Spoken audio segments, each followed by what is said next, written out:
قد كفاني علم ربي من سؤالي۔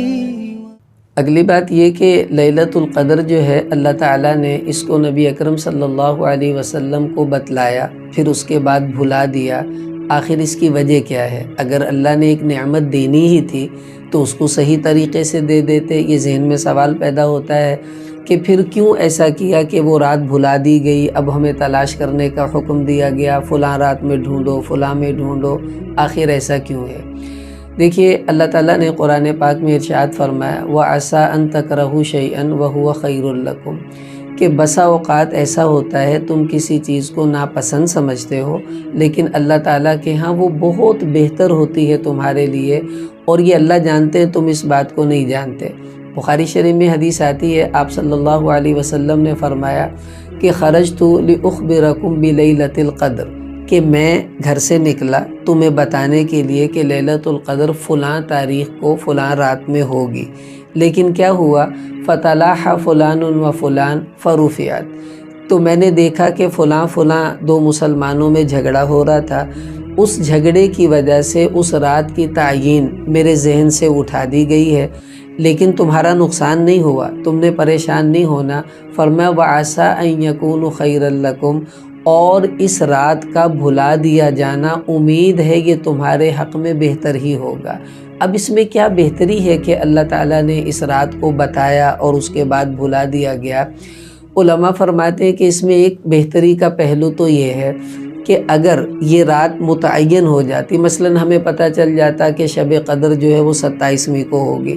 تو پھر ہم لوگ کیا کرتے کہ ہم پورا رمضان بے فکری میں گزارتے، سو کر گزارتے، کوئی عبادت نہ کرتے، اور بس ایک رات جاگ کر اپنا جو فریضہ ادا کر لیتے، تو یوں جو اللہ کی بار بار عبادت کا لطف بندے کو ملنا تھا اور سعادت ملنی تھی، اس سے ہم لوگ محروم رہ جاتے، اور ایک ہی رات کو عبادت کر کے بس اللہ پاک پر احسان کر کے سائڈ پہ ہو جاتے۔ تو اس لیے اللہ تعالیٰ نے اس رات کو بھلایا کہ میرے بندے مجھے زیادہ یاد کریں، میری زیادہ عبادت کریں، اور جب یہ کئی راتوں میں عبادت کریں گے تو شب قدر تو ان کو مل ہی جائے گی، باقی جتنی راتوں کی عبادت ہے وہ بونس بن جائے گا، اور ان کے لیے آخرت میں اس کا بہت بڑا ذخیرہ اعمال کے اعتبار سے بن جائے گا۔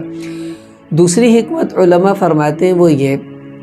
کہ اگر بالفرض یہ رات متعین ہو جاتی، مثلا 27ویں ہے جی، چلو جی اللہ کی طرف سے طے ہو گیا، سب کو پتہ چل گیا،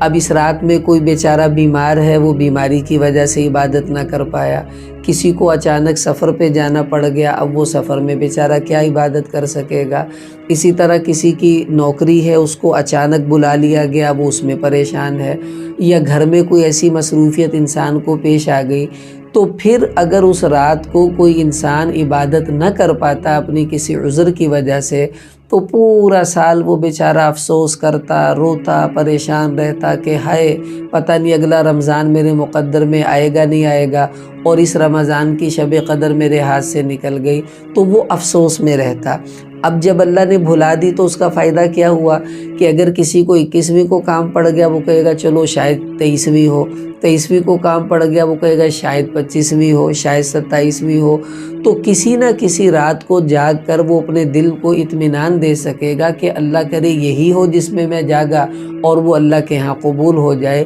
تو یہ بھی اللہ تعالیٰ کی نعمت تھی کہ بندوں کو پورا سال اطمینان سے گزارنے کا موقع مل گیا۔ ایک حکمت علماء فرماتے ہیں یہ بھی ہے کہ بعض لوگ اس رات میں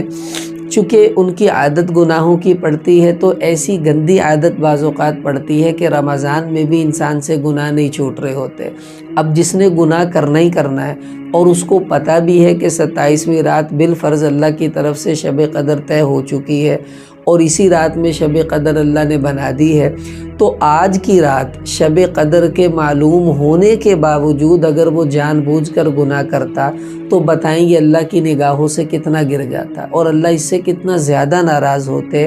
اب جب اللہ نے چھپا دی تو اس نے 27ویں کو گناہ کیا ہے تو یہ سمجھے گا کہ نہیں آج نہیں، شاید 29ویں ہوگی یا پیچھے گزر گئی ہوگی، تو کم سے کم وہ اپنے آپ کو شب قدر میں گناہ کرنے والا نہیں سمجھے گا، اور نہ شب قدر میں گناہ کرنے کا وہ ارتکاب کرے گا، تو اس وجہ سے بھی اللہ نے اس کو مخفی رکھ دیا کہ یہ گناہ گاروں پر اللہ کی رحمت ہے کہ وہ جتنے ہیں اتنے رہیں، اس سے بڑے گناہ گار اللہ کی نگاہوں میں نہ بن جائیں، اس لیے بھی اللہ تعالیٰ نے اس رات کو چھپا دیا۔ ایک وجہ علماء نے یہ بھی لکھی کہ اللہ تعالیٰ نے اس رات کو چھپایا کہ بندوں کو پتہ نہ چلے کہ یہ کون سی رات ہے، تاکہ بندوں کو اللہ کی عبادت کا زیادہ سے زیادہ موقع مل سکے، اور بندوں کی پیشانیاں زیادہ اللہ کے سامنے جھکیں، ان کے ہاتھ زیادہ اللہ کے سامنے اٹھیں، ان کے آنسو زیادہ اللہ کے سامنے بہیں۔ کیوں؟ جب کئی راتوں کو جاگنا پڑے گا، مثلا 5 راتیں جاگی ہیں طاق راتیں، ان میں سے کوئی ایک شب قدر ہوگی، اب ان 5 میں جاگنے کا جو ثواب ہے وہ زیادہ ہے، اور اگر کسی ایک کو متعین کر دیا جاتا تو ان 4 راتوں کو ہم بالکل نہ جاگتے، اور وہ ان 4 راتوں کی جو عبادتوں کا اجر ملنا تھا اس سے بھی ہم محروم ہو جاتے۔ تو یہ بھی اللہ کی طرف سے حکمت تھی کہ اللہ تعالیٰ نے اس رات کو بھلایا۔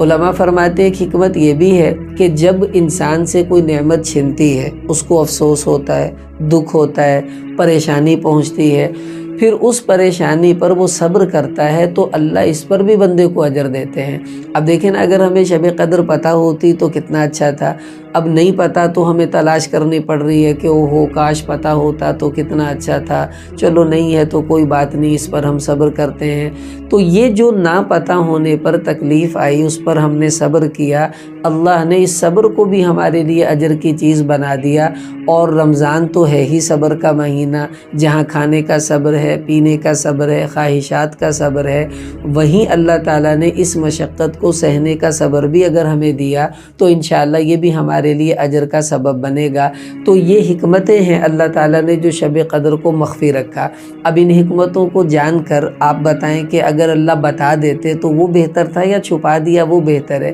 اسی لیے حضور علیہ السلام نے فرمایا وَعَسَىٰ أَن يَكُونَ خَيْرًا لَكُمْ، اور یہ تمہارے لیے اس کا چھپا دیا جانا ہی زیادہ بہتر ہے۔ اللہ سے ہمیں اسی کی امید رکھنی چاہیے، اور اس رات کو جاگنے کی زیادہ سے زیادہ کوشش بھی کرنی چاہیے۔